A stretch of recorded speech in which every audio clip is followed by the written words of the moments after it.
Great, you are in upright position. Priyanka मेरे को बहुत पेन है. You seem to be almost there. See, Radhika, your cervix is fully dilated and head is also browning. You can push if you feel 40 pressure, okay? Is the contraction there? Yes, ma'am. Radhika, Radhika, push.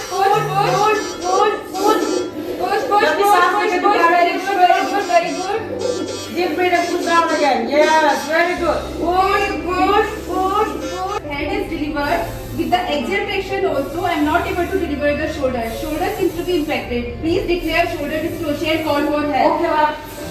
Radhika, baby head is delivered, but shoulders are still stuck there. Okay, we will do some maneuvers to deliver the shoulders. You need to be calm and follow instruction carefully. Okay, Radhika? And you also need to be patient and step outside. We are trying our best to deliver the baby. Okay, ma'am. Sir, please wait up. Shoulder dystocia, Dr. Priyanka. Yes, Dr. Ashma, come to the left side of the patient. As baby is lying on the left side, we will do microburst maneuver. Baby's head delivery time 10:26 am. I have already given episiotomy. Straighten the bed, no pillows. Come to the edge of the table, Radhika. Come down. No further pressure. Please help me with neck roberts. We have to do hyperflexion and abduction of maternal hips, positioning the thighs on mother's abdomen. I am giving axial traction. I am giving suprapubic pressure along with this from the side of fetal back.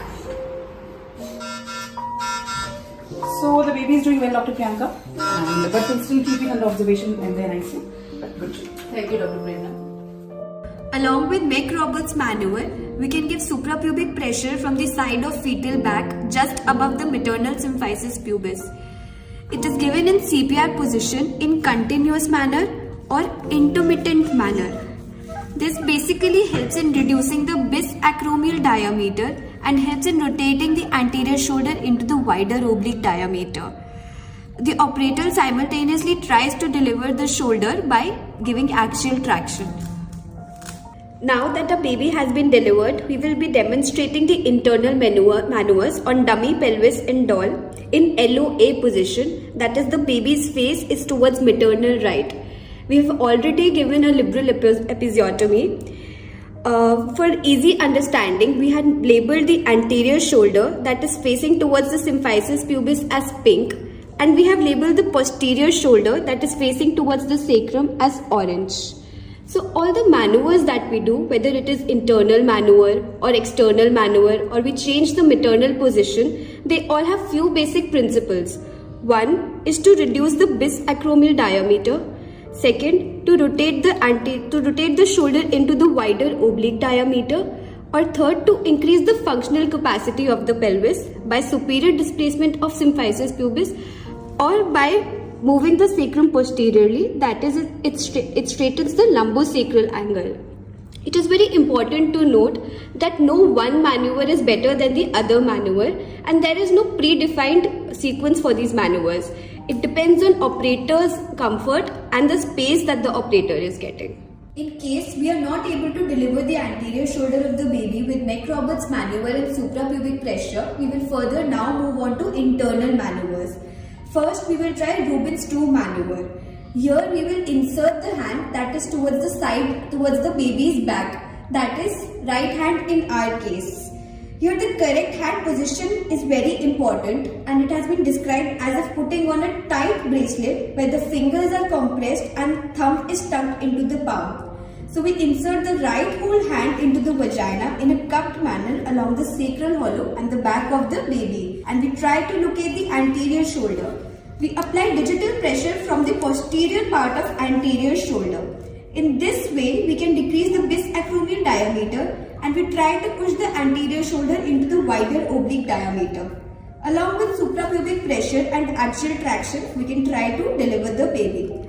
If there isn't enough space, we can also use 2 fingers to apply pressure from the posterior part of anterior shoulder.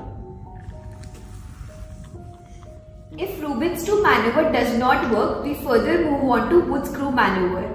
Here the fingers of the right hand will remain in the same position as they were in Rubens 2, that is, they will remain on the posterior aspect of anterior shoulder, and we insert the fingers of second hand, that is the left hand, on the anterior aspect of posterior shoulder.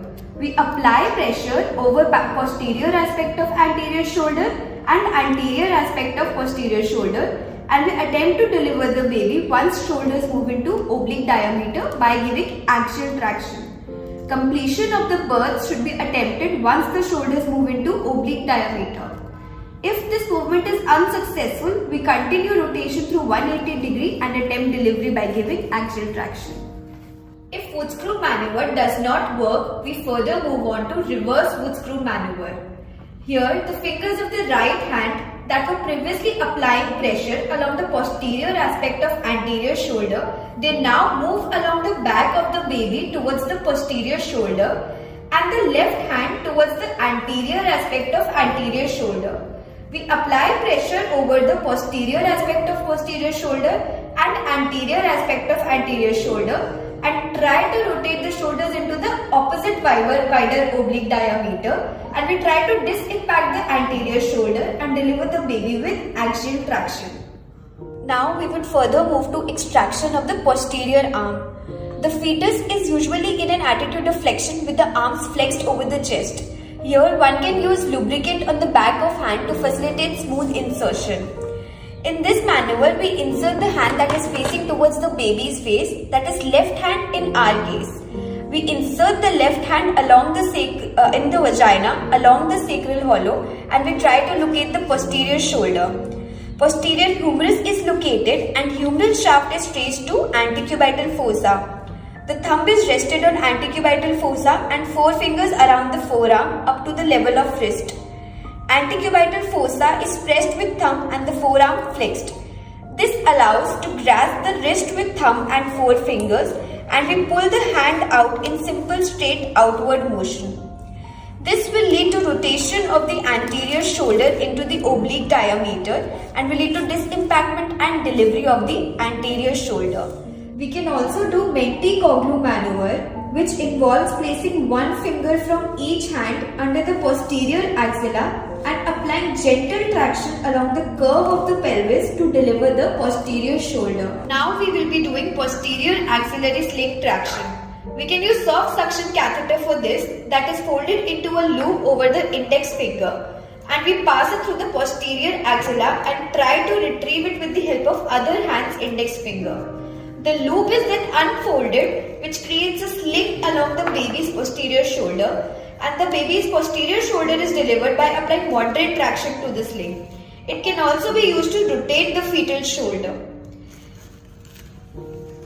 Internal maneuvers fail in lying down position, we can try and repeat them in all fours or knee chest position as well. Radhika, you have to get up, turn around and come on your knees.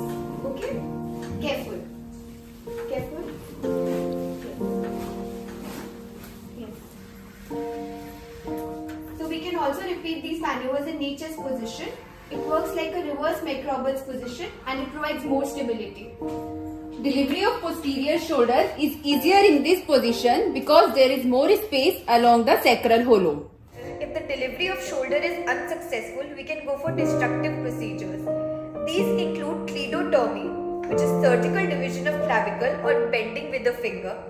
Second, symphysiotomy, which involves dividing the anterior fibers of symphysial ligament.